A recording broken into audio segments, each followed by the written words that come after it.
الشیطان الرجیم بسم اللہ الرحمن الرحیم. شہر شیخ تمام علماء حضرات اور تمام سامعین کے السلام علیکم ورحمۃ اللہ وبرکاتہ. میں انڈین آل انڈیا مسلم لیگ کی طرف سے جناب عبدالستار مجاہد کی طرف سے میں جو ہے قاصد ہوں، ان کی طرف سے میں بھیجا گیا ہوں. ہم بھی اس مولانا کی جو گرفتاری عمل میں آئی ہے اس کا ہم پرزور جو ہے مذمت کرتے ہیں کہ مولانا کو جو گرفتار کیا گیا یہ غیر قانونی گرفتاری عمل میں آئی ہے، اور مولانا ایک امن پسند شخصیت ہے اور ایک مذہبی شخصیت ہے، اور مولانا اس ملک کے وفادار ہے، اور مولانا ہمیشہ امن کا پیغام عام کرنے والی ہستی ہے. ایسے شخصیتوں کو اگر آپ خدا نخواستہ دہشت گردی کا یا اور کسی قانون کو دائرے میں گرفتار کر کر آپ ایسے علماء کو اگر اذیت تکلیف دیں گے تو یقین مانو ہم اس کو کسی قیمت میں برداشت نہیں کریں گے. اور اللہ تبارک و تعالیٰ بھی ہمارے ساتھ میں ہے، اور اللہ تبارک و تعالیٰ کی مدد ہمارے ساتھ میں ہے.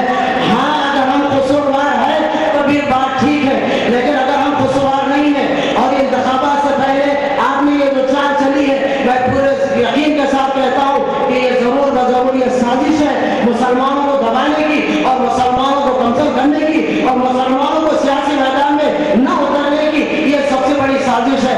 بہرحال ہم پرزور مطالبہ کرتے ہیں اور یہ کہتے ہیں کہ ہم آل انڈیا مسلم لیگ کی طرف سے مولانا کو فوری سے فوری رہا کیا جائے، اور مولانا کو جو ہے ذرا سا بھی اگر آپ تقریر دیں گے نہ صرف حیدرآباد بلکہ ہندوستان کے چپے چپے میں برابر جلسے کریں گے، احتجاجی مظاہرات کریں گے اور بھوک ہڑتال کریں گے اور قانون کے دائرے میں مقابلہ کریں گے. دیکھو تم ہم کو سوال، میں حکومت کے عواموں سے کہتا ہوں کہ ہم اس ملک کے وفادار ہیں، ہم اس ملک کے بانی ہیں اور ہم نے اس ملک کو چار چاند لگایا. اور اگر تم ہم پہ شک کی نظر ڈالتے ہو، تم ہم کو خطر ڈالنے کی کوشش کرتے ہو. ہم نے آج تک میدان میں نہیں اترا، لیکن اگر تم میدان میں اترنے کے لیے مجبور کرتے ہو تو ہم میدان میں اترنے کے لیے تیار ہیں.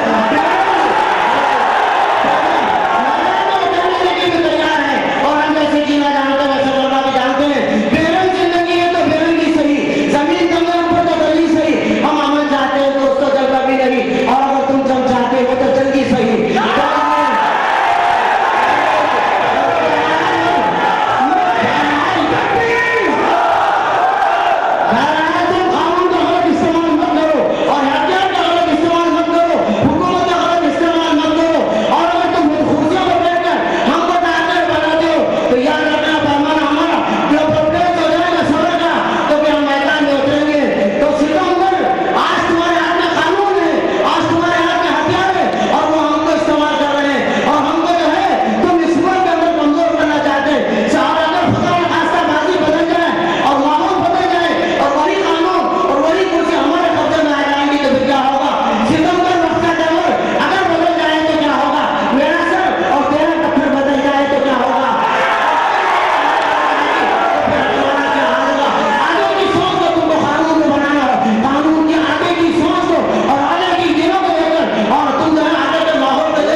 جب سے ہم نے نئی سڑک پنچر بڑے میں ایک مسجد عمر بن خطاب بنائی وہ انہی کی اور خالد سیف اللہ رحمانی کی سرپرستی کرتی ہے. میں جتنا ان کی فیملی اس دکھ میں ہے میں بھی اسی تکلیف میں ہوں. میں دعا کروں مولانا اللہ استقامت دے، ان کے چاہنے والوں کو سب جمیل عطا فرمائے اور جلد سے جلد مولانا کی رہائی عمل میں آئے. شکریہ. خدا حافظ. بسم اللہ الرحمن الرحیم.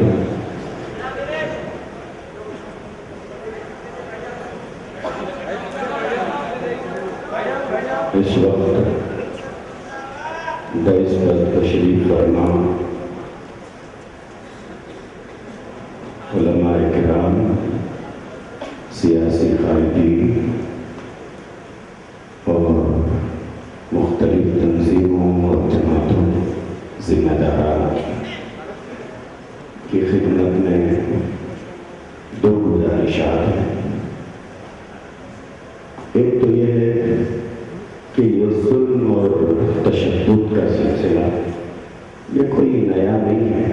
जो इस मुल्क में उलमाए उम्मत का रवा रखा गया है, और ताज्जुब और इंसाफ का खून इस मुल्क में इस तरह हुआ है कि जो शख्स मुखालिफ दहशतगर्दी की जलसे का कन्वीनर की हैसियत से पूरे मुल्क को मुखालिफ दहशतगर्दी का पैगाम देता हो, उसका खून आज इस तरह किया गया कि उसको दहशतगर्दी के इल्जाम में गिरफ्तार किया गया। और इस मुल्क की मीडिया से मैं सवाल पूछना चाहता हूँ, क्या तुम्हारे नजदीक मुल्जिम और मुजरिम के दरमियान कोई फर्क नहीं है कि तुम मुल्जिम के लिए वही अल्फाज इस्तेमाल करते हो जो किसी मुजरिम के लिए इस्तेमाल किए जाते हैं, कि मुल्जिम और मुजरिम के दरमियान में कोई फर्क नहीं है? मैं हमारे शहर के ये अकाबिरीन से मैं ये गुजारिश करना चाहता हूँ कि ये जो सिलसिला है उलमाए किराम पर दहशतगर्दी का इल्जाम लगाकर गिरफ्तार करने का, ये तसलसल कई उलमा के साथ हमारे पास पेश आया। मुफ्ती अशरफ अली साहब के साथ पेश आया, मुफ्ती सईद अकबर साहब के साथ पेश आया, अब हजरत मौलाना अब्दुल कवी साहब मदज़िल्लहुल आली के साथ पेश आया। 2-4 साल मुफ्ती अशरफ अली साहब को अंदर रखा गया, रिहा कर दिया गया कि साहब कोई जुर्म साबित नहीं हुआ। सईद अकबर साहब को रखा गया, कोई जुर्म साबित नहीं हुआ। अब मौलाना अब्दुल कवी साहब को रखा गया।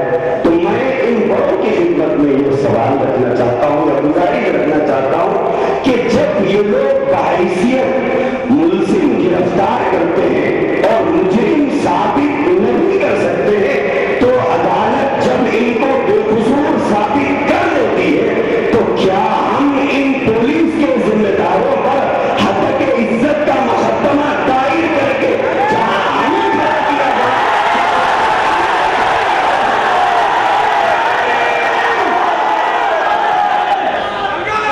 मैं आपके जज्बात का एहतराम करता हूं, प्लीज मेरा मैसेज जारी रखिए कि जिस कठेरे में हमें मुल्जिम को मुजरिम बनाकर इन्होंने खड़ा किया है, और जो जिम्मेदारान हमें गिरफ्तार करके ले जाते हैं और हमें मुजरिम अदालत में साबित नहीं कर पाते हैं, तो क्या हम उन पर मुकदमा दायर करके उसी कठेरे में उनको नहीं खड़ा किया जा सकता है कि इन्होंने हमारी इज्जत को पूरे हिंदुस्तान में दागदार किया? क्या हम उन पुलिस अफसरान पर हद इज्जत का मुकदमा दायर नहीं कर सकते? हमें इस पहलू पर गौर करने की जरूरत है। और दूसरी बात कि प्रिंट मीडिया हो या प्रेस मीडिया हो, जिस तरह से मौलाना अब्दुल कवी साहब को हिंदुस्तान का एक बहुत बड़ा दहशतगर्द साबित करने की कोशिश कर रहे हैं, अगरचे कि वो इस साजिश में कामयाब नहीं होंगे, अदालत उनके मुंह पर तमाचा मारेगी जब वो कोई सबूत नहीं पेश कर सकेंगे। चाहे वो प्रेस मीडिया हो या इलेक्ट्रॉनिक मीडिया हो, जिस तरह से जहर मौलाना के ताल्लुक से उतर रहे हैं, ये सिर्फ मौलाना के ताल्लुक से नहीं है, बल्कि हर टोपी और दाढ़ी वाले के ताल्लुक से हिंदुस्तान के दूसरे हमारे शहरियों को ये तासुर देने की कोशिश कर रहे हैं कि हम इस मुल्क के नौजुबिल्लाह गद्दार हैं और दहशतगर्द हैं। तो सवाल ये है, ये मीडिया को क्या इतनी आजादी है कि वो बिना किसी सबूत के, जबकि अदालत ने कोई जुर्म उनके ऊपर साबित नहीं किया है और अदालत ने उन्हें मुजरिम करार नहीं दिया है, जब अदालत मुजरिम करार ही नहीं दी है, तो फिर उनको बावजूद जराए से उनको दहशतगर्द साबित करने की साजिश रचाना, क्या ये मीडिया का इंसाफ है? ये मीडिया का इंसाफ है? तो मैं अपने बड़ों की खिदमत में ये 2 सवाल रख रहा। ये तसलसल कई वर्षों से चल रहा है। आज हमको कल तुम्हारी बारी है का नंबर आ रहा है, एक के बाद एक को निशाना बनाया जा रहा है, और ये इत्तेहाद और इत्तेफाक की जो बातें हम स्टेज से करते हैं,